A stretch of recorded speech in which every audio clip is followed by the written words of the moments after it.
एक दिन बिक जाएगा माटी के मोल, एक दिन बिक जाएगा माटी के मोल। जग में रह जाएंगे प्यारे तेरे बोल, जग में रह जाएंगे प्यारे तेरे बोल। जब कोई आत्मा भजन सिमरन पर बैठती है तो काल की शक्ति उसे बहुत रोकने की कोशिश करती है, ध्यान भटकाती है, पर हमें अपने मकसद से पीछे नहीं हटना है। हमारा मकसद सिर्फ भजन सिमरन होना चाहिए। एक संत जी ने समझाया है कि जो लोग जीते जी भजन सिमरन करके अपना पर्दा खोल लेते हैं, उनको 6 महीने पहले ही अपनी मौत की खबर हो जाती है। और जो मामूली कमाई वाले होते हैं उनको सद्गुरु 2 या 3 दिन पहले आकर के बता देते हैं कि तुमको फला फला वक्त ले चलेंगे। जो लोग सद्गुरु से नाम लेकर के कमाई नहीं करते उनको मौत से पहले सद्गुरु दर्शन नहीं देते, लेकिन संभाल उनकी भी होती है। जब आत्मा शरीर से बाहर निकलती है तो आगे 3 रास्ते होते हैं, दायां बायां और बीच का। बीच के रास्ते को सुषुम्ना नाड़ी कहते हैं। बाईं तरफ काल, भगवान के एजेंट यमदूत या फरिश्ते मौजूद होते हैं, और दाएं तरफ सद्गुरु खड़े होते हैं। बाएं तरफ यमदूत मरने वाले को आवाज़ देते हैं कि इधर आ जाओ, इधर रास्ता है। उस वक्त सद्गुरु उस रूह, उस आत्मा को पकड़ लेते हैं और बाएं रास्ते नहीं जाने देते। जिसको गुरु नहीं मिला है वो यमदूतों के साथ जाता है और उसका बुरा हाल होता है। यमदूत उसके किसी मरे हुए रिश्तेदार का रूप धारण करके उसे आवाज़ देते हैं कि ए बेटा, ए मेरे भाई।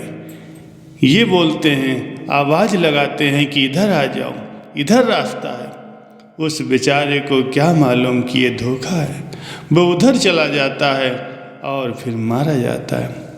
आगे काल मुँह खोले बैठा है, जी उसमें जाता है, काल दाढ़ों से चबाता है। काल का रूप देखकर तो कईयों का टट्टी पेशाब तक निकल जाता है। डर के मारे वो रोता है, चिल्लाता है। कबीर साहब जी ने कहा है कि जगत चवेना काल का, कुछ मुख में कुछ गोद।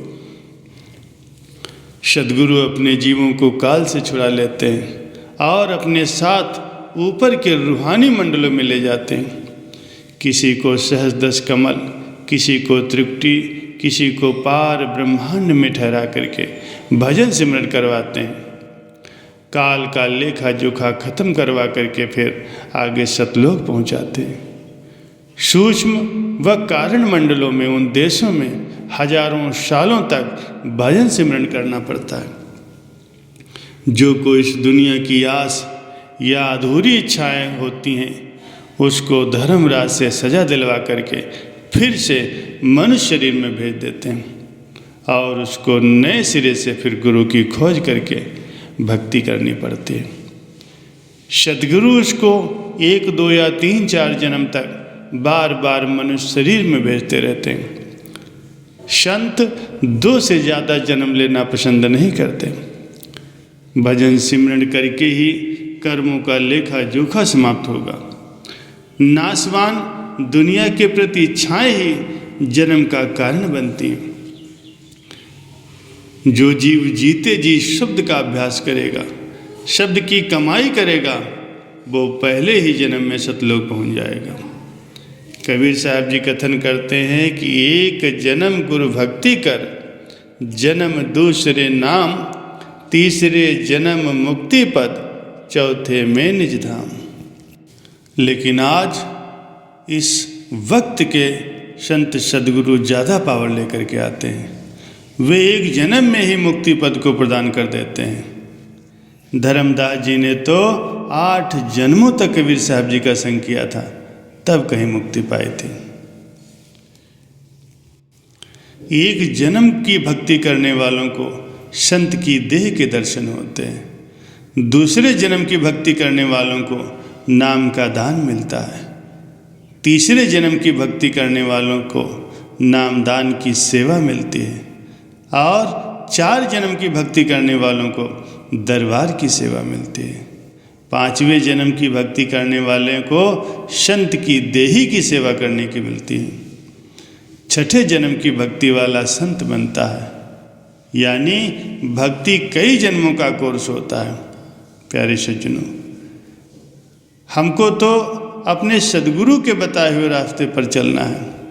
सतगुरु जाने कब हमें भवसागर रूपी इस दरिया से पार करेंगे। सफ़र सिमरन का चलता रहे, सूरज चाहे हर शाम ढलता रहे। कभी कम न हो हमारी सतगुरु से प्रीत, चाहे हर रिश्ता रंग बदलता रहे। हमें मौत के लिए हर वक्त तैयार रहना चाहिए। एक बार एक वकील साहब के घर चित्रगुप्त का दूत यमराज आया और उसे पकड़कर ले जाने लगा। भुजंगा होकर वकील यम से बोला कि भाई आप कौन हो? तो यमदूत बोला, मैं आपकी आत्मा को इस देह से निकालने आया हूँ, यानी आपकी मौत आ गई है, अब आपको हमारे साथ चलना होगा।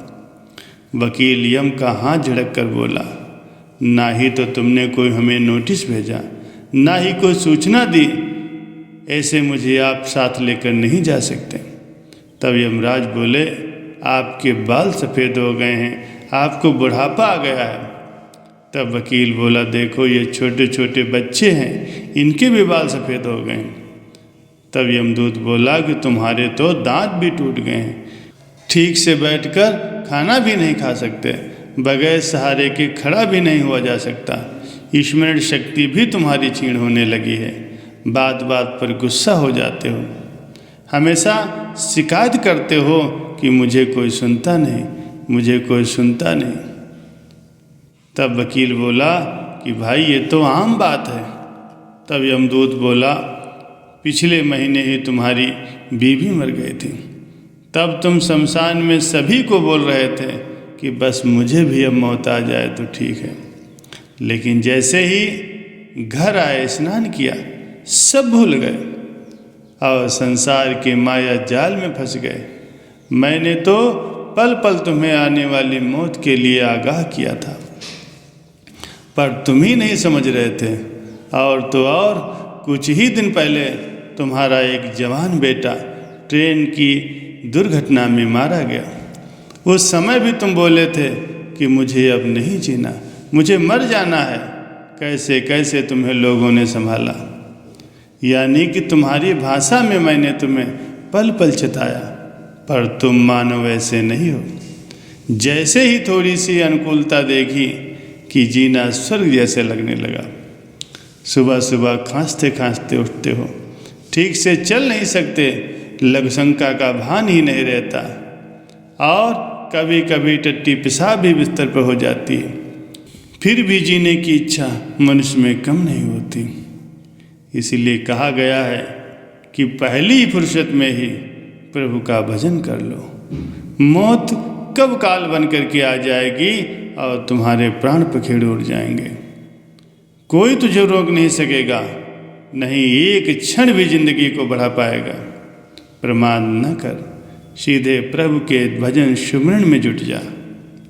किसी ने क्या सुंदर लाइन कही है, एक दिन बिक जाएगा माटी के मोल, एक दिन बिक जाएगा माटी के मोल, जग में रह जाएंगे प्यारे तेरे बोल, जग में रह जाएंगे प्यारे तेरे बोल।